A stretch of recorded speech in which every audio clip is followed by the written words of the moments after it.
Flower breeding is one of the hardest things to do in New Horizons. It should be really simple. Water flowers, go to the next day, and a new flower colour appears somewhere on your island. But when you get stuck into flower breeding, you may find yourself waiting forever for a blue rose to show up. There is so much misinformation online about the best methods to use and which layouts you need to get every single flower in the game. Whilst there are some truths in these, it can be really confusing to know where to start. In this video, I'm going to demystify flower breeding in New Horizons and explain the mechanics behind it so you can get every hybrid flower easily. There are 8 different flower species in New Horizons that you're able to get in different colours, and all of these have 3 basic colours which you can buy as seed bags from Nook's Cranny or Leaf.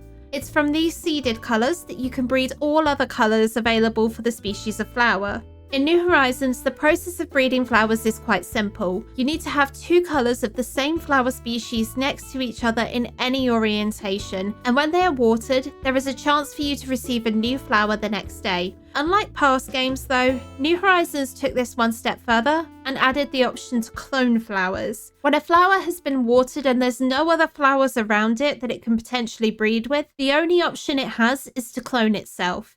So if you plant yellow cosmos and water it, there's a chance that the next day you'll get another yellow cosmos. Cloning can also happen when you have 2 flowers of different species next to each other. So if you put a red hyacinth next to a yellow rose and you water them, they won't have the ability to breed, but you will get a chance of clones for both flowers. In order for your flowers to breed or clone, you need to water them, which is as simple as pressing A whilst you're holding a watering can next to a flower. When you do this, you'll see some droplets appear on the flower, which eventually turn into sparkles. This is the sign that your flowers have been watered and are good to go for breeding. The only time where you won't need to water your flowers is when there's rain or snow on your island, because this will water all of your flowers at once. You can also invite over friends to your island and they can water your flowers as well. This gives you a bonus which boosts the chances of you getting new flowers from your breeding pairs. You only need 1 person to come over to boost the chances of this happening, but if you have 5 friends come over to your island and water your flowers, this gives you the highest chance you can get to have new hybrid flowers. When your friends water your flowers, you'll see the sparkles change on the flowers to become brighter and larger for every visitor who waters your flowers, so you'll know when you have the highest chance to get new flowers. So if breeding flowers in New Horizons is as simple as watering your flowers and waiting for hybrids to spawn, there's got to be some sort of ultimate layout which is the perfect method to get every one of the 54 flowers in the game, right? Not really. Flower breeding is incredibly complex, and over the years the game has been out, I've seen countless guides which say do this and you'll get these flowers every single time. And every time I used one of these guides, I either didn't get the flowers I wanted, or I struggled to know which flowers I was breeding and which hybrids needed to spawn in the spaces around them to guarantee I would get the flowers I wanted. Honestly, save yourself the time and ditch those 5x5 layouts. They aren't worth it.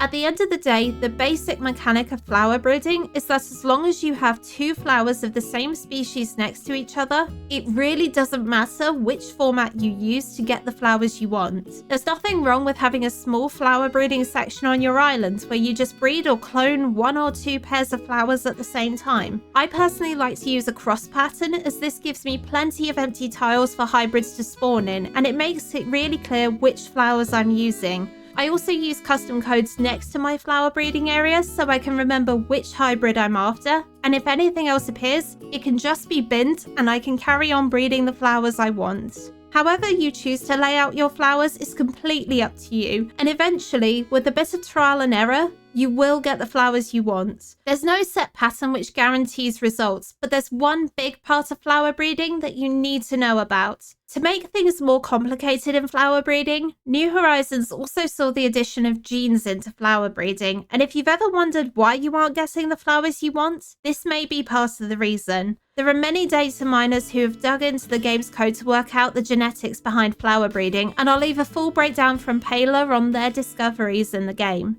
The shortest way to explain flower genetics is that certain hybrid flowers have a higher percentage chance of spawning when you have the best possible genetics from the parent flowers. Every flower has a set of genes, and these genes determine the colour of the flower. For the flowers you get from seed bags, your native island flowers, and the flowers you get from Nook Miles Ticket Islands, they will all have the same base genetics. However, if you've had your native flowers for a while, there's a possibility they've bred and produced flowers which don't have the genetics you want, even if they look to be exactly the same colour. In order to have the best chance to get every flower in the game, you'll want to start your flower breeding from seed bags instead, so you prevent any bad genes making their way into the more complex hybrid flowers you need to get certain types of hybrid flowers later. Where genes play a really crucial role in New Horizons is in breeding roses, as the coveted blue rose is the hardest flower to get in the game. I'm not going to break down every step to get a blue rose in this video, but if you want me to make a follow-up video just explaining rose breeding, let me know in the comments. The short answer is that to get the blue rose, you need to have special hybrid red roses. Although they look exactly the same as the seeded red rose, they have genes that have been created from breeding other hybrid flowers together. If you tried to go for a blue rose from just the seeded red roses, you'd find it impossible because they don't have the right genetics to create a blue rose on their own. Once you have a flower that has the right genetics, you don't need to worry about trying to breed more of that flower. Because cloning is a thing, all you need to do is leave the hybrid flower in a space on its own, water it, and you'll get an exact copy of that flower which has the right genetics for you to use to breed the next level of flowers. The only exception to genetics and breeding that we've gone through so far is with gold roses. Surprisingly, these are actually easier to get than the blue rose. Gold roses can only be acquired through black roses which have been watered with a gold watering can, which unlocks when you get a 5-star island. The common misconception with getting gold roses is that you have to water your black roses with only a gold watering can, which is not entirely true. When black roses are watered with a golden watering can, they get something called the golden flag. This isn't visible to you as a player, it's just hidden in the code. Once your black rose is tagged in this way, there's a possibility that it will spawn a gold rose. However, before you go watering all of your black roses really quickly to make sure you get as many gold roses as possible, you need to keep in mind that the flag is only applied to the flower which is directly in front of your character when you press A to water the flowers. So if you want to have as many chances as possible to get the gold rose, you'll need to water every black rose individually until you've watered them all. Once a black rose has been given this golden flag, you don't need to water it again with a golden watering can until it produces a gold rose. Instead, you can save the durability on your gold watering can and use a normal one instead. Once the black rose has given you a gold rose, the flag is cleared from it, and you'll need to water it again with a golden watering can to tag it once more.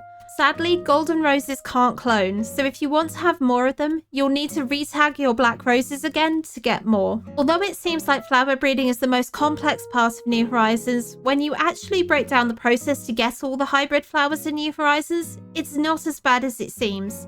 If you still need some help to make the process a little bit easier, here are some tips that I found really helpful whilst I've been going through flower breeding. Keep in mind that you aren't guaranteed to get a hybrid flower every single time you water your flowers. Sadly, this is something that exists in the game, and it's incredibly frustrating when you've been waiting months for the blue rose, but you can give yourself the best possible chance of getting new flowers by making sure that you have at least one friend come over to help you water your flowers. Use the beautiful island ordinance to help you out with flower breeding. Ordinances are unlocked when KK Slider has performed on your island for the first time, and the beautiful island ordinance increases the chances you have for flowers to breed or clone. However, be warned that when you have this on, you will have more cleanup to do whilst you're flower breeding, particularly after a rainy day. If you want to make cleanup a little bit easier, you can always fence off your flower breeding areas or use custom codes to prevent flowers from spreading from one area to another. This is particularly useful if you separate your areas with transparent tiles, as flowers won't spread into tiles that are covered with a code or are full. I used bushes to begin with, and that really helped me out. So if you want to fence off your area or use bushes to separate one breeding section from another, this might be the best option to help you keep flowers in the right places.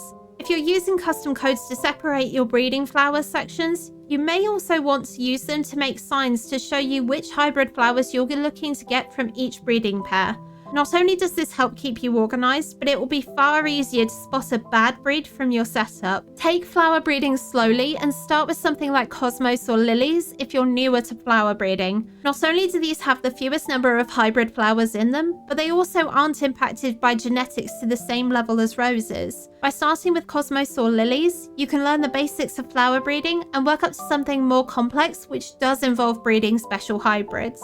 Flower breeding is not the easiest thing to do in Animal Crossing. It's time-consuming, incredibly frustrating, and can really test your patience when you just don't get the purple pansy you've been looking for weeks. It's not the only hard thing there is in Animal Crossing New Horizons, and if you want to hear about some of the other really hard things there are in the game, watch this video next where I went through some of the struggles that every player faces on a daily basis in Animal Crossing, and I'll see you over there.